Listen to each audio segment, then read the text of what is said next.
કલેક્ટરના અધ્યક્ષસ્થાને આજે એક સંકલન બેઠક મળી, જેમાં અનેક ધારાસભ્યો પોતાના વિસ્તારના પ્રશ્નો અંતર્ગત રજૂઆત કરી છે. કરજણ વિધાનસભાના ધારાસભ્ય અક્ષયભાઈ પટેલ દ્વારા પણ પોતાના વિધાનસભા એટલે કે પોતાના મત વિસ્તારમાં જે પ્રશ્નો છે તેની ધારદાર રજૂઆત કરી છે. દર મહિનાના ત્રીજા શનિવારે ધારાસભ્યના સાંસદ સાથે કલેક્ટરની એક સંકલન બેઠક મળતી હશે. આજે કરજણના ધારાસભ્ય અક્ષયભાઈ પટેલ દ્વારા તેમના વિધાનસભાના વિવિધ પ્રશ્નોની રજૂઆત કરવામાં આવી છે. પોર પાસે નેશનલ હાઈવે પાસે ખેડૂતોની જમીન સંપાદન થઈ છે, તે તમામ ખેડૂતોને વહેલામાં વહેલી તકે જમીન સંપાદનની રકમ મળે તેમ કરજણના ધારાસભ્ય અક્ષયભાઈ પટેલે રજૂઆત કરી છે. કરજણ વિધાનસભામાં અનેક જગ્યાઓ પર દબાણ કરવામાં આવે છે, તે દબાણો દૂર કરવામાં આવે. રેશન કાર્ડમાં જે ગેરરીતિ થઈ છે તેમાં ગેરરીતિ કરનારાઓ સામે કડક કાર્યવાહી કરવામાં આવે તેવી પણ માંગ તેઓ દ્વારા કરવામાં આવી છે.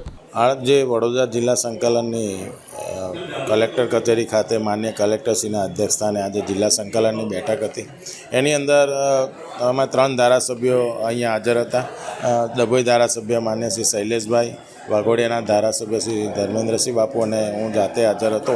અને જિલ્લા સંકલનની અંદર દર વખતે જે થાય છે એવા જે પ્રશ્નો હતા, જે અમારા વિસ્તારની અંદર જે ગંભીર પ્રશ્નો હોય છે એની અવારનવાર જે લોકોની માંગણી હોય એની ચર્ચા અમારા જિલ્લા સંકલનમાં થતી હોય છે. એવા જ અમારા પ્રશ્નો હતા.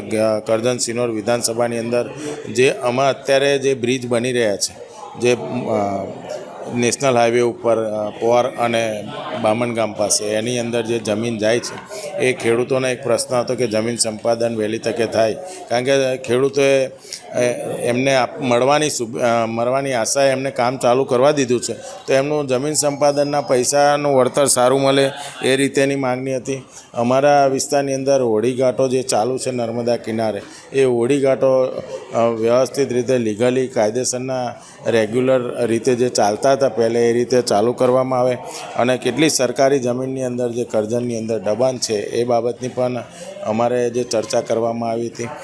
કેટલાય નગરની અંદર, કરજણની અંદર જે અમારી સોસાયટીઓ છે એની અંદર પ્રોપર્ટી કાર્ડના ઇસ્યુ ઘણા વખતથી હશે, પરંતુ આ વખતે ગણેશ પૂજા વખતે અમે જ્યારે આરતીમાં જતા હતા, તમામ સોસાયટીઓની જે માગણી હતી કે પ્રોપર્ટી કાર્ડ અમે ઘણા વખતથી અરજી કરી પણ પ્રોપર્ટી કાર્ડ મળતા નથી, એની પણ ચર્ચા કરી. અને માનનીય કલેક્ટરશ્રીએ પ્રોપર્ટી કાર્ડની અંદર વહેલી તકે 15 દિવસની અંદર પ્રોપર્ટી કાર્ડ એ લોકોને મળે એ રીતેની પણ સૂચના આપી છે. સસ્તા અનાજની દુકાનોનો જે પ્રશ્ન હતો, જે દુકાનો ઘણા વખતથી બંધ છે એને વહેલી તકે ચાલુ કરવાની, અને જેની અંદર સસ્તા અનાજની દુકાનોની અંદર જે ગેરરીતિ થઈ છે એની અંદર વહેલી તકે પોલીસ ફરિયાદ દાખલ થાય એ રીતેની પણ સૂચના એમને આપવામાં આવી છે.